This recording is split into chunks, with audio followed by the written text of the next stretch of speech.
So the inquest is about to begin, and this is what we know so far. An intoxicated couple entered the Café de Paris for a late-night supper. They had both traveled by cab to Coventry Street after holding one of their many parties at their home on Williams Mews. After they had finished their meal at Café de Paris, they left for the Blue Angel on Dean Street. They returned home early that morning. It wasn't long before neighbors started to hear screaming and yelling from the first floor. Was reported to be yelling, "Get out! Get out!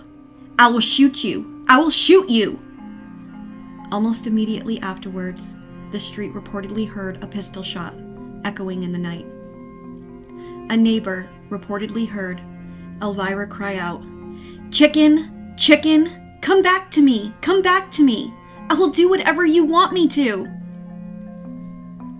At about 4:50 a.m., after a frantic call to his house, just 10 minutes earlier, Dr. Thomas Durrant was at Barney's flat. It is reported that Barney was continually repeating the same quote. "He wanted to see you, to tell you it was only an accident. He wanted to see you, to tell you it was only an accident." On the stairs, shot at close range in the chest, lay Stephen, fatally wounded. MacDonald Hastings wrote about the fatal shooting in his book, The Other Mr. Churchill. He was a firearms expert, not the Prime Minister of England, and he describes the police being shocked when they entered Barney's home on the Mews. As they entered her home, they were greeted with a painting over the cocktail bar, which would have been a sensation at any brothel in Pompeii. The place was equipped with implements of fetishism and perversion. Shocked or not, and despite the fact that she slapped Inspector Campion in the face, reportedly stating, "I'll teach you to say you will put me in a cell, you vile swine." After she made this statement, the police, obviously knowing their place, allowed her to go home with her parents, to their home on Belgrave Square. 4 years earlier, a 23-year-old Elvira, despite her parents' protests, met and married an American entertainer named John Sterling Barney. They met at a society function held by Elvira's mother, Lady Mullins. Barney was a rather successful musician. His band was called the Three New Yorkers. They were relatively successful in the UK and often played at the Café de Paris. Although Barney was a seemingly successful musician, he was apparently not a great husband, Elvira once recalled. One day, she held out her arms, and the burns, she insisted, were the work of her husband, who delighted in crushing lighted cigarettes on her bare skin. Violent fights between them started just weeks into their marriage, and after a few months, Barney returned back to the US to never really be heard of again. Elvira's biographer states, "When John left, Elvira went off the rails, sniffing the snow, and became the demanding but generous mistress to a number of odd lovers." The biographer doesn't go into great detail, but it does explain how this socialite ends up with an out-of-work, drug-dealing dress designer. So now, June 3rd, 1932, the inquest begins. Inquest, Day 1, June 3rd, 1932, Derby, England Telegraph. Disclosures in the cocktail party tragedy. Shot man's woman friend. Idea of marriage after divorce. Coroner and police. Disclosures in the shooting tragedy that followed a cocktail party in Knightsbridge Flat were made at the inquest today on the shot man, Thomas William Scott Stephen. His brother stating that when he told him that his father did not approve of his association with Mrs. Elvira Dolores Barney, at whose flat the shooting occurred, he was angry. They tried to give the idea that they would be married when she had got a divorce. The brother said that Mr. Stephen and Mrs. Barney had denied that they were living together, but he, the brother, had an impression that they were. The brothers said that Mr. Stephen and Miss Barney had denied that they were living together. In order to permit the completion of certain necessary inquiries and investigations by the police, stated the coroner, he would adjourn the inquest until June 16th. Father's allowance stopped. Mr. Thomas William Scott Stephen was found shot in a flat at Williams Mews, Knightbridge, occupied by Mrs. Elvira Dolores Barney, who is the daughter of Sir John and Lady Mullins of Belgrave Square, London. 2 Scotland Yard inspectors were present at the inquest. Mr. Francis Richard Stephen, a solicitor of Putney, said that he did not think that his brother had any occupation lately, but he had been a dress designer in Paris. His brother was right-handed. 2 or 3 years ago, his father ceased making a regular allowance to him, and whenever he was in financial difficulties, he was helped by his mother. Not able to marry. His brother had asked him for money. He had not let him any during the last 9 months. The coroner, Mr. Ingleby Audie, I suppose you got tired of it.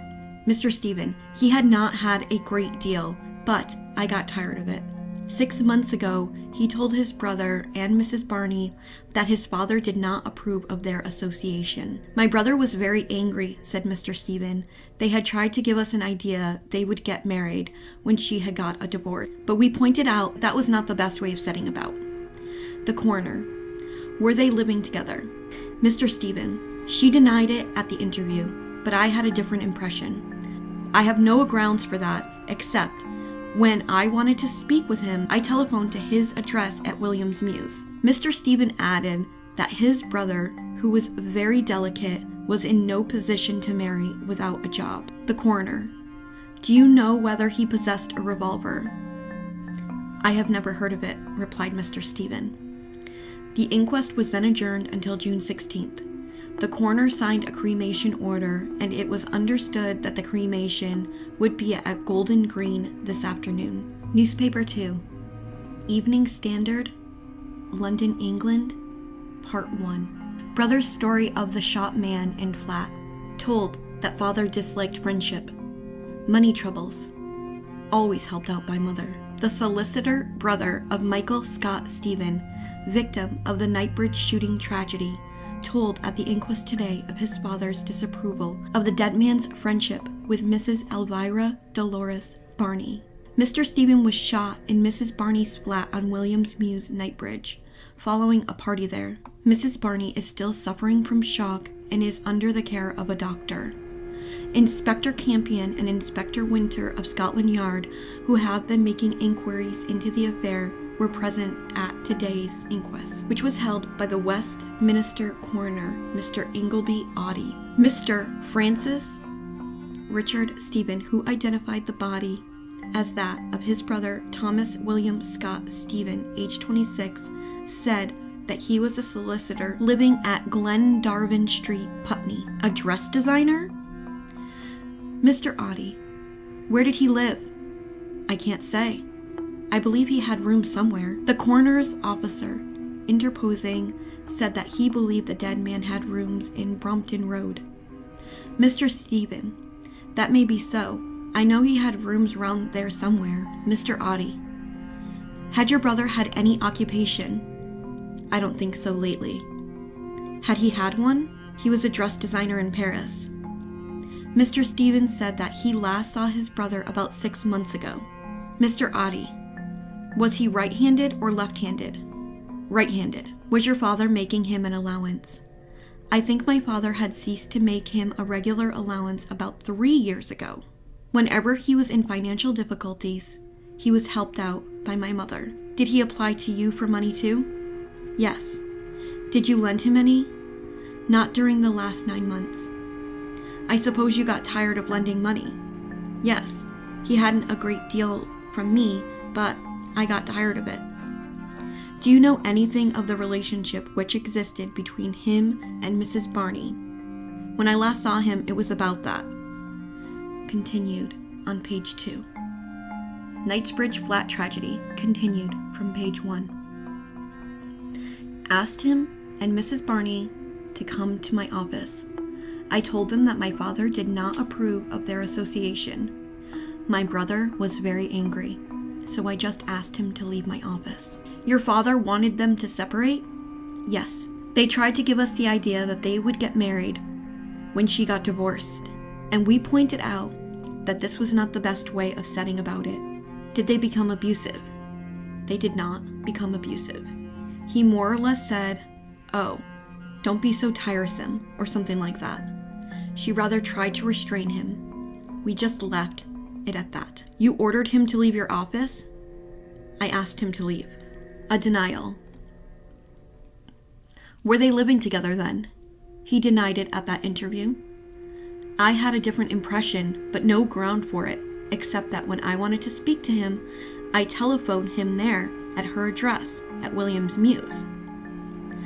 What sort of physique had your brother? He was very delicate. What were his habits as regards to alcohol? I cannot say. He was in no position to marry as regards financial matters, not without a job.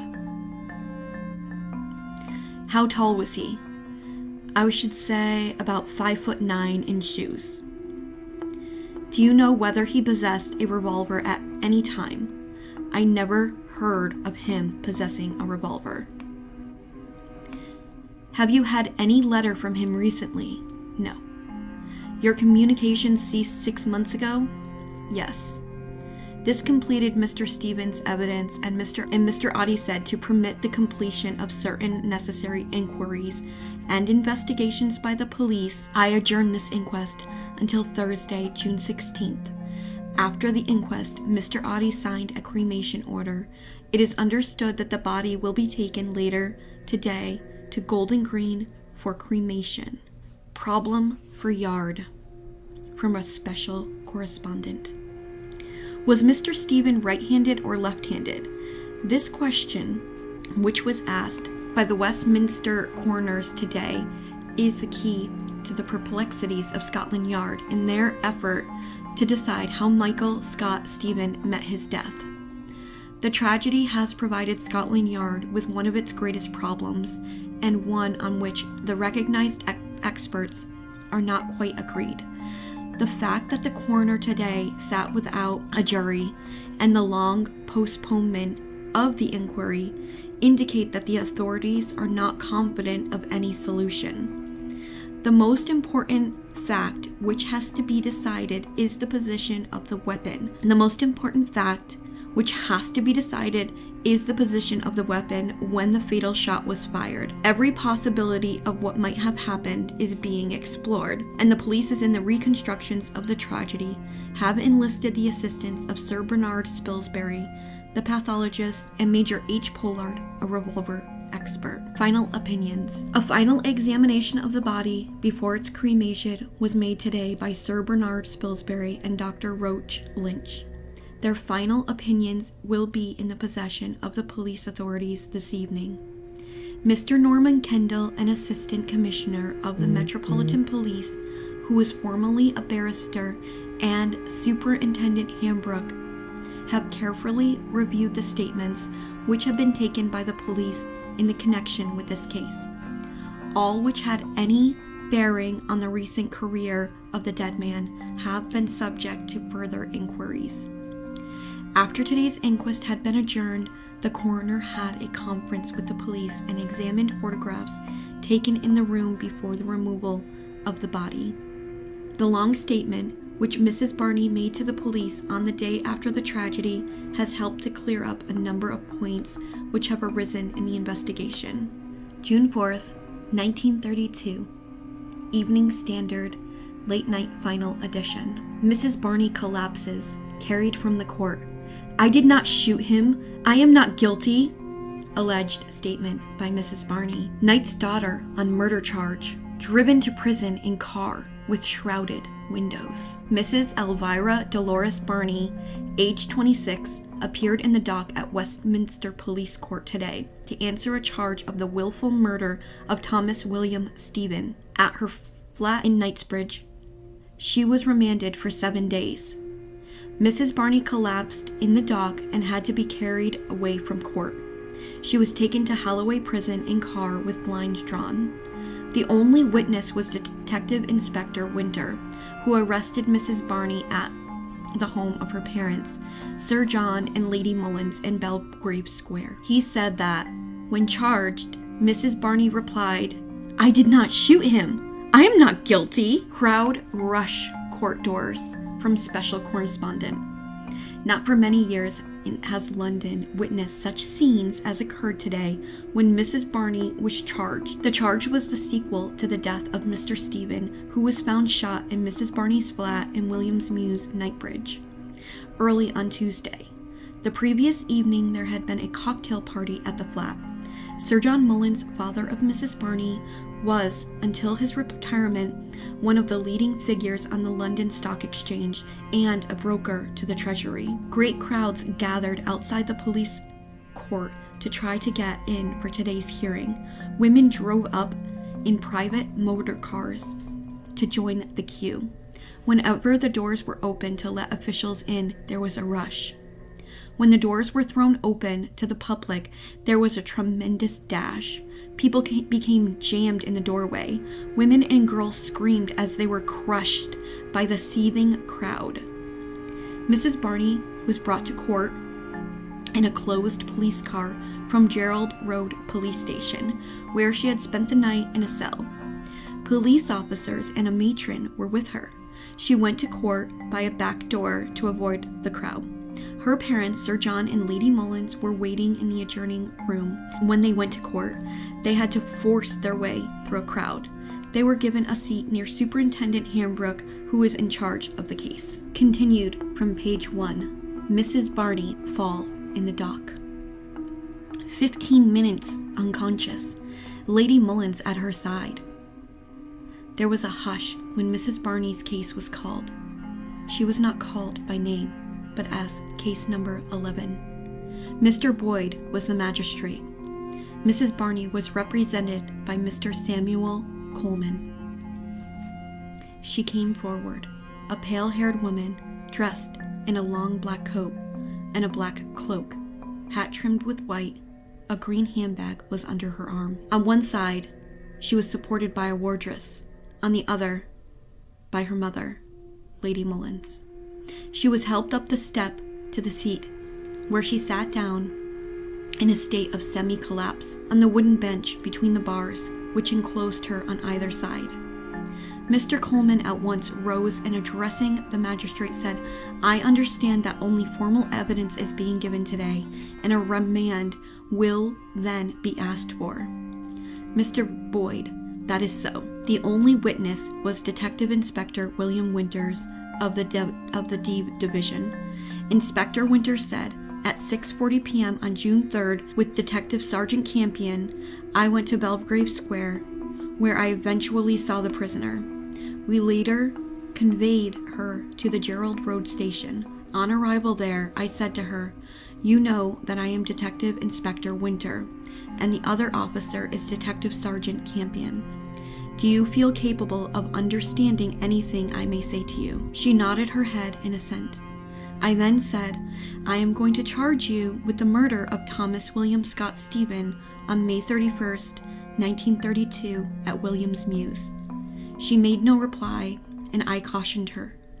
I then said, 'Do you thoroughly understand? Do you thoroughly understand? And if not, I will repeat it again.' She replied, 'Yes.' Inspector Winter said she was then charged, and in reply said, 'I did not shoot him. I am not guilty.' The magistrate, 'Yes.' Inspector Winter, 'That was all, sir?' Mr. Coleman, 'There is just one question. The phrase in the charge was murder by shooting, I believe.' Inspector Winter, 'Yes, murder by shooting.' The reply was, 'I did not shoot him. I am not guilty.' The magistrate, 'She will be remanded for 7 days.' Mr. Coleman, 'I have an application to make that Mr. Barney might be taken to Halloway in a cab with a friend.' The magistrate, 'That is a matter for the police.' Inspector Winter said that the police had no objection. Fall to the floor. As soon as the magistrate had remanded her, Mrs. Barney rose unsteadily to her feet, gazed round in bewildered fashion, and then tottered to the edge of the dock. Then she suddenly crumbled and would have fallen onto her face had not a wardress caught her in time. Her green bag clattered to the floor. Wardress and policemen rushed forward. She was carried out unconscious by 5 policemen. Mrs. Barney was carried to an anteroom where restoratives were applied. It was more than 15 minutes before she recovered consciousness to find her mother there. A little later, Mrs. Barney was driven away to Halloway prison in a private car with the blinds drawn. The crowd who waited outside saw nothing. Mrs. Barney, who married Mr. John Sterling Barney, a singer, in 1938, has appeared on the stage and played in The Blue Kitten at the Gaiety Theater. She's definitely taking this more seriously now. She's not being so snarky anymore.